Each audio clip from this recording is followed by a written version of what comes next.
Now, let us journey back to the heart of the most powerful empire the world had ever known, an empire of sprawling provinces and absolute power. Let us delve into a story where the fate of a nation hangs not on the strength of armies, but on the courage of a single hidden heart.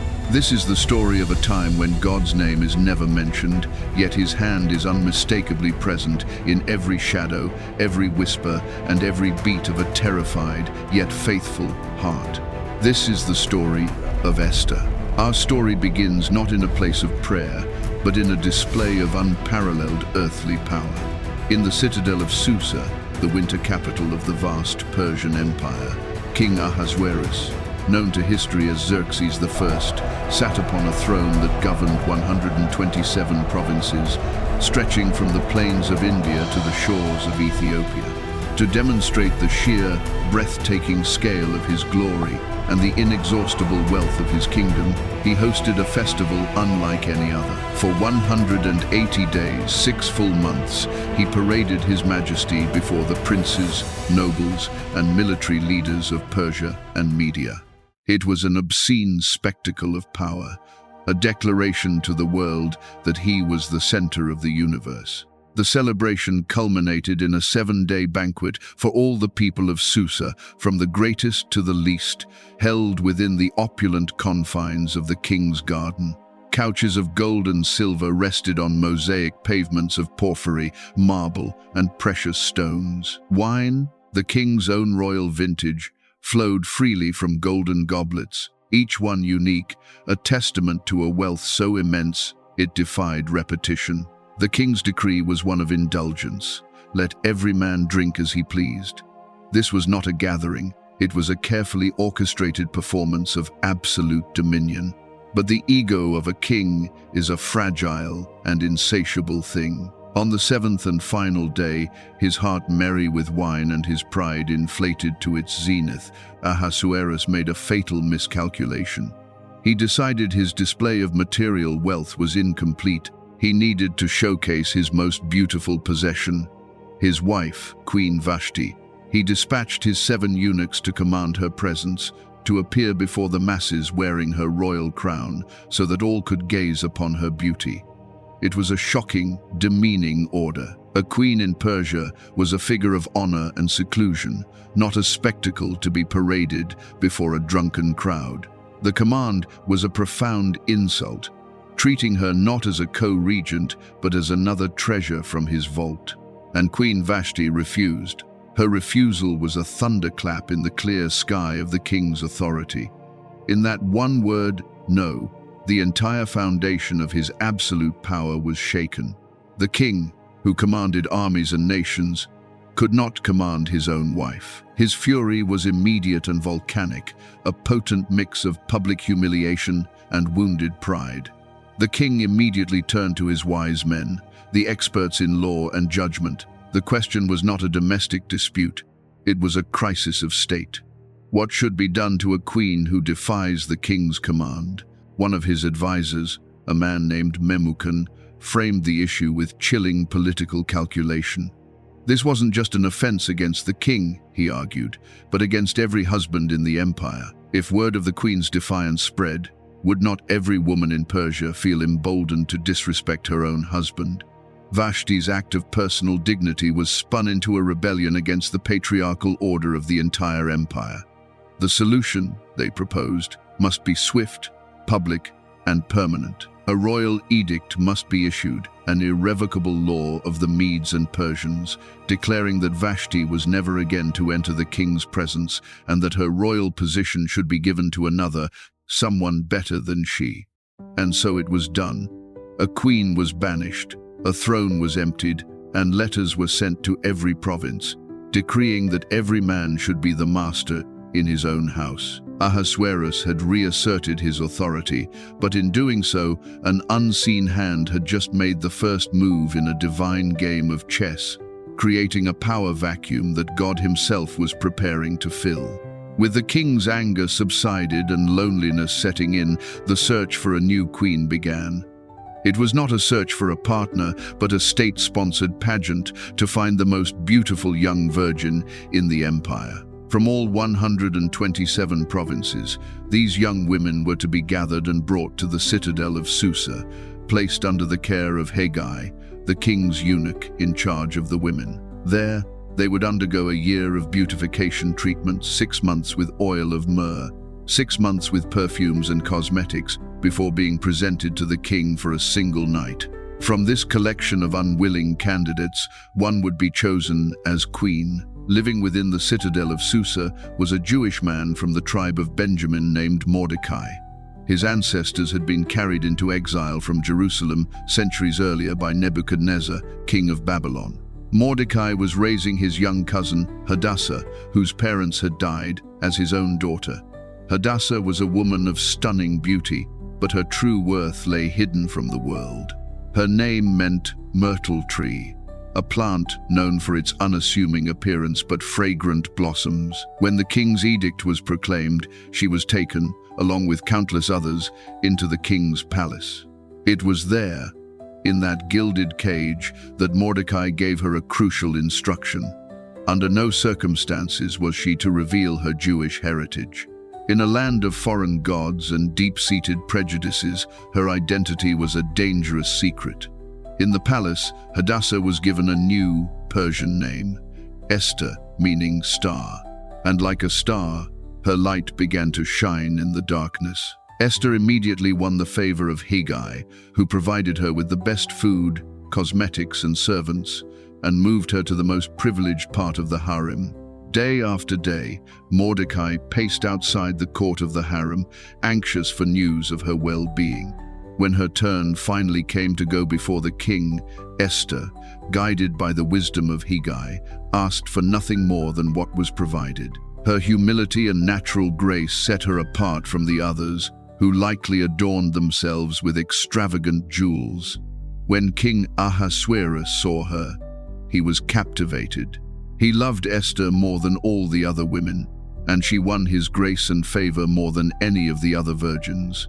Without knowing her people or her God, he placed the royal crown on her head and made her his queen. He then held a great banquet in her honor, a feast for all his nobles and officials, and proclaimed a holiday throughout the provinces, distributing gifts with royal generosity. An unknown Jewish orphan now sat on the throne of the most powerful empire on earth. God had placed his chosen agent in the heart of the enemy's camp, a hidden star waiting for the moment she was destined to shine. While Esther adjusted to her new life, Mordecai continued his service as a minor official at the king's gate. It was there that his loyalty was tested. He overheard 2 of the king's officers, Bigthan and Teresh, plotting to assassinate King Ahasuerus. Mordecai immediately relayed this information to Queen Esther, who in turn reported it to the king, giving full credit to Mordecai. The plot was investigated, the 2 men were found guilty and executed, and the entire event was recorded in the Book of the Chronicles, the official record of the king's reign. This act of loyalty, seemingly minor at the time, was a seed of salvation planted by God, destined to sprout at the most critical moment. But just as a star of hope had risen, a shadow of profound evil began to lengthen across the court. The king promoted a man named Haman, a descendant of Agag, the king of the Amalekites. Why is this detail so important? The Amalekites were the ancient, sworn enemies of Israel, the first nation to attack them after they fled Egypt. God himself had declared that he would be at war with the Amalekites from generation to generation. Haman was not just a political rival.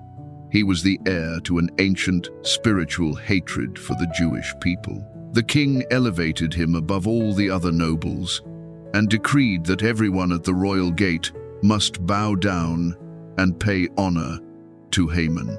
And Mordecai refused. His refusal was not an act of personal arrogance. For a Jew, bowing in such a manner to a man who embodied the historical enemy of God's people and who likely demanded the kind of reverence due only to a deity was an act of idolatry. He would bow to his king, but he would not bow to Haman. When the other officials questioned him, he simply told them he was a Jew. Haman was filled with a towering rage, but in his twisted pride, He thought it beneath him to punish only one man. His hatred was not for an individual, but for an entire race. Learning that Mordecai was a Jew, Haman conceived a plan of monstrous scope. He would annihilate every single Jew man, woman, and child throughout the entire Persian Empire. Haman, a man steeped in superstition, cast the pur, or the lot, to determine the most auspicious day and month for his genocide. The lot fell on the 13th day of the 12th month, the month of Adar. Armed with a date seemingly chosen by fate, Haman went to the king. He didn't speak of Mordecai or his personal grudge. Instead, he used the subtle poison of political propaganda. "There is a certain people," he began, "dispersed and scattered among the peoples in all the provinces of your kingdom, whose laws are different from those of every other people and who do not obey the king's laws. It is not in the king's best interest to tolerate them." He painted the Jews as a subversive alien element, a threat to the unity of the empire. Then, he made his offer irresistible. He promised to pay 10,000 talents of silver, an astronomical sum, likely more than the entire annual tax revenue of the empire, into the royal treasury to finance the slaughter. Ahasuerus, a king easily manipulated and ever in need of funds, casually agreed. He took his signet ring, the symbol of his unbreakable authority, and gave it to Haman. "Keep the money," the king said, "and do with the people as you please." With the king's seal, the decree was written and dispatched by couriers to every corner of the empire. The command was brutally specific. On the 13th day of Adar, the people of the empire were to destroy, kill, and annihilate all Jews, young and old, women and children, and to plunder their possessions. As the couriers rushed out, the king and Haman sat down to drink, oblivious to the terror they had just unleashed. But in the city of Susa, when Mordecai learned of the decree, he tore his clothes, put on sackcloth and ashes, the ancient signs of profound mourning and despair, and went out into the city, wailing loudly and bitterly. The news spread like wildfire through the Jewish communities in every province. There was great mourning, fasting, weeping, and wailing. The sackcloth and ashes of one man became the uniform of an entire people facing extinction. When Esther's servants told her of Mordecai's public grief, she was deeply distressed. Unaware of the decree, she sent clothes for him, but he refused them. She then sent one of the king's eunuchs to find out what was wrong. Through the eunuch, Mordecai told her everything Haman's plot, the exact amount of money promised, and he gave her a copy of the genocidal edict. His message to Esther was a command: "Go into the king's presence, beg for mercy, and plead with him for your people." Esther's reply revealed the terrifying reality of her position. "All the king's officials and the people of the royal provinces know," she sent back, "that for any man or woman who approaches the king in the inner court without being summoned, there is but one law, that they be put to death. The only exception is for the one to whom the king extends the golden scepter. And I have not been summoned to see the king for 30 days. Approaching the king uninvited was a capital offense. Her life, the life of the queen, hung by the thread of a fickle king's mood. Mordecai's response to her fear is one of the most powerful and pivotal moments in all of Scripture. He sent back a message that stripped away her royal security and laid bare the brutal truth of her situation. "Do not think that because you are in the king's house, you alone of all the Jews will escape. For if you remain silent at this time, relief and deliverance for the Jews will arise from another place, but you and your father's family will perish. And who knows but that you have come to your royal position for such a time as this?" In that moment, Esther understood. Her crown was not a shield, it was a tool. Her position was not a privilege, it was a purpose. Mordecai's words were a prophecy and a challenge. He expressed absolute faith that God would save his people, with or without her, but he made it clear that her destiny was intertwined with this very crisis. The years of hidden identity, the unlikely rise to the throne, it had all been leading to this single, terrifying moment. The choice was hers. She could try to save her own life and be lost, or risk her life and become the savior of her people. This single moment reveals the heart of the entire story, the intersection of human choice and divine destiny. God works through the courageous decisions of flawed people. If you are finding this exploration of faith and courage in the face of impossible odds meaningful, take a moment to reflect on such a time as this, moments in your own life. And if you're so moved, please like this story and subscribe so we can continue to uncover these profound truths hidden within the sacred texts together. Esther's decision was made. Her fear was transformed into resolve. She sent her final message to Mordecai. "Go, gather together all the Jews who are in Susa and fast for me. Do not eat or drink for 3 days, night or day. I and my attendants will fast as you do. When this is done, I will go to the king, even though it is against the law, and if I perish, I perish." It was a declaration of surrender and sacrifice. She was placing her life not in the hands of the king, but in the hands of the God her people were praying to. For 3 days, an entire community cried out to a God whose name was not written in their story, but whose presence they desperately sought. On the 3rd day, Esther put on her royal robes and stood in the inner court of the palace, in front of the king's hall. The king was sitting on his royal throne, facing the entrance. When he saw Queen Esther standing in the court, she found favor in his sight. He extended the golden scepter toward her. She approached and touched the tip of the scepter. She was safe. "What is it, Queen Esther?" the king asked. "What is your request? Even up to half the kingdom, it will be given to you." But Esther did not blurt out her plea. Her strategy was as brilliant as her courage was profound. She understood the king's nature. A direct accusation against his most trusted advisor would be met with skepticism. She needed to draw both the king and her enemy into a setting she could control. "If it pleases the king," she replied, "let the king, together with Haman, come today to a banquet I have prepared for him." The king agreed, and Haman was rushed to Esther's feast. As they were drinking wine, the king asked again, "What is your petition? It will be given you." Again, Esther demurred, building the suspense. "My petition and my request is this," she said. "If the king regards me with favor, let the king and Haman come tomorrow to the banquet I will prepare for them. Then I will answer the king's question." Haman left the banquet that day filled with pride and joy. He had been singled out, along with the king, for a private feast with the queen. He was at the pinnacle of power, but as he passed the king's gate, he saw Mordecai, who still refused to bow or show him any sign of respect. All his joy turned to ash. He went home and, gathering his friends and his wife, Zeresh, he boasted of his immense wealth, his many sons, and the unparalleled honor the king had bestowed upon him. "And that's not all," he gloated. "I'm the only person Queen Esther invited to accompany the king to the banquet she gave, and she has invited me along with the king tomorrow. But all this gives me no satisfaction, as long as I see that Jew Mordecai sitting at the king's gate." His wife and friends, feeding his venomous pride, offered a simple solution.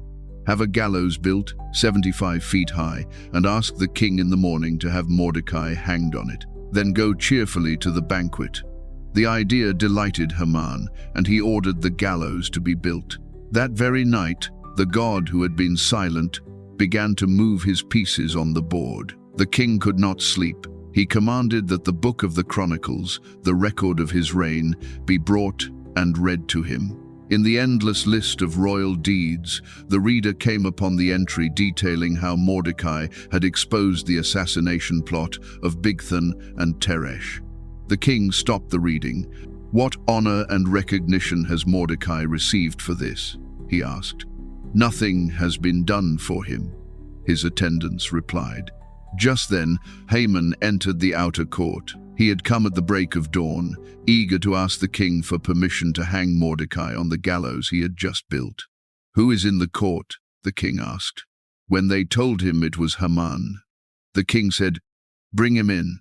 Before Haman could speak, the king posed a question to him. What should be done for the man the king delights to honor?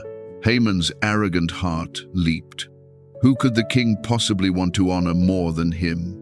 He let his imagination run wild. For the man the king delights to honor, he said, have them bring a royal robe the king has worn, and a horse the king has ridden, one with a royal crest placed on its head.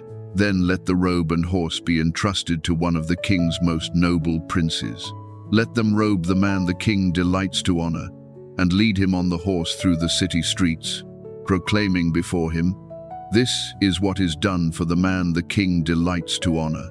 Go at once, the king commanded Haman. Get the robe and the horse and do just as you have suggested for Mordecai the Jew, who sits at the king's gate. Do not neglect anything you have recommended. The words must have hit Haman like a physical blow. The divine irony was crushing. The man he had built a gallows for was the very man he was now forced to publicly honor. In utter humiliation, Haman took the robe and the horse, dressed Mordecai, and led him through the city streets, shouting out the proclamation of his honor. Afterward, Mordecai returned to the king's gate as if nothing had happened. But Haman rushed home, his head covered in grief and shame. When he told his wife and friends what had occurred, they saw the writing on the wall. Since Mordecai, before whom your downfall has started, is of Jewish origin, you cannot stand against him, you will surely come to ruin. While they were still speaking, the king's eunuchs arrived to escort Haman to Esther's second banquet. The stage was now perfectly set. At the second feast, as the wine flowed, the king asked for a third and final time, "What is your petition, Queen Esther?" This time, she was ready. "If I have found favor with you, your majesty, and if it pleases you, grant me my life, this is my petition. And spare my people, this is my request. For I and my people have been sold to be destroyed, killed, and annihilated." The king was stunned, leaping to his feet in rage. Who is he? Where is the man who has dared to do such a thing? And Esther, pointing directly at her terrified enemy, declared, "An adversary and enemy, this vile Haman." The truth, like a sharpened blade, cut through the deception. Haman stood pale with terror. The king, overwhelmed with fury, stormed out into the palace garden. Left alone with the queen, Haman fell on the couch where Esther was reclining, begging for his life. At that exact moment, the king re-entered the room. Seeing Haman in such a compromising position with the queen, he roared, "Will he even molest the queen while she is with me in the house?" As the words left the king's mouth, his attendants covered Haman's face, a sign of his condemnation. Then Harbona, one of the eunuchs, spoke up. "A gallows, 75 feet high, stands by Haman's house. He had it made for Mordecai, who spoke up to help the king. The king's command was swift and final. Hang him on it." So they hanged Haman on the very gallows he had prepared for Mordecai. The perfect, poetic justice of God had been executed. Yet the danger was far from over. Haman was dead, but his genocidal decree remained law. An edict sealed with the king's ring could not be revoked. The date of annihilation was still set. That day, the king gave Haman's estate to Queen Esther, and Mordecai was brought before the king. Esther revealed that he was her cousin, and the king gave Mordecai his own signet ring, the one he had taken back from Haman. Esther once again fell at the king's feet, weeping, begging him to put a stop to the evil plan. The king, extending his scepter, told them that while he could not repeal the first decree, he could authorize them to write a new one in the king's name and seal it with his ring. So Mordecai summoned the royal scribes. A new edict was written.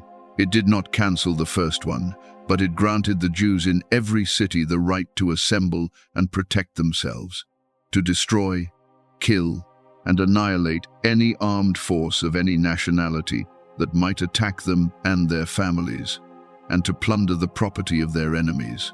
This new decree was sent out with the same urgency as the first, carried by couriers on the fastest royal horses. For the Jews, the news brought light and joy, gladness and honor. In every province and city, wherever the edict reached, there was feasting and celebration.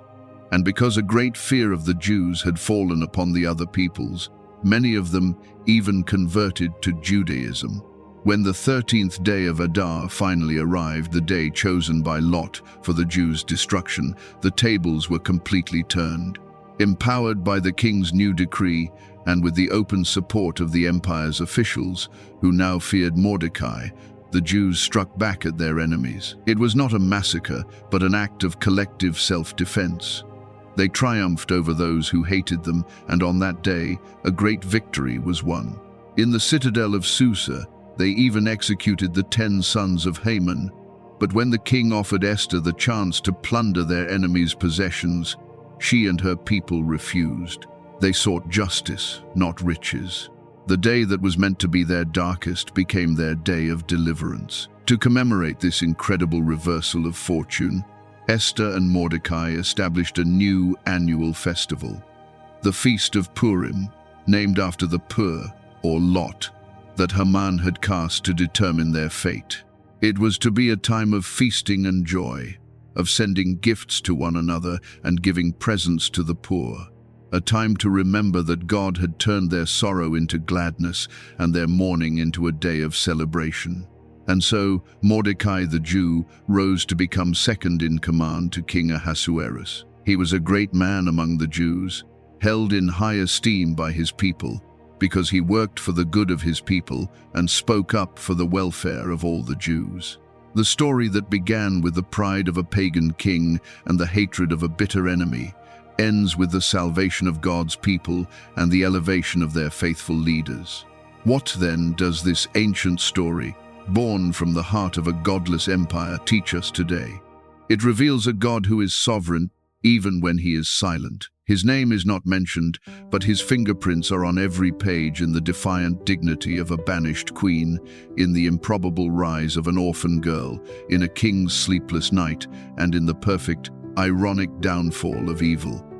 It teaches us that God places us in our unique circumstances, with our unique abilities, not for our own comfort, but for such a time as this. Each of us has a role to play in his unfolding drama of redemption. The story of Esther is a testament to the courage that is born when faith triumphs over fear. It is a reminder that even when a decree of death seems irrevocable, the power of God can write a new decree of life. It stands as a timeless promise that no weapon forged against God's people will ultimately prosper, and that the gallows built for the righteous will often become the destiny of the wicked. Where do you see the silent hand of God working in the world today, turning what seems like chaos into a divine plan? What does the story of Esther teach you about the role of courage and faith in your own life when facing seemingly insurmountable challenges? Share your thoughts and reflections in the comments below. Let us continue to draw strength and wisdom from these eternal stories. The lessons from Esther's time are still echoing today, reminding us that even in the darkest of nights, a star can rise, and a new dawn of deliverance is always possible.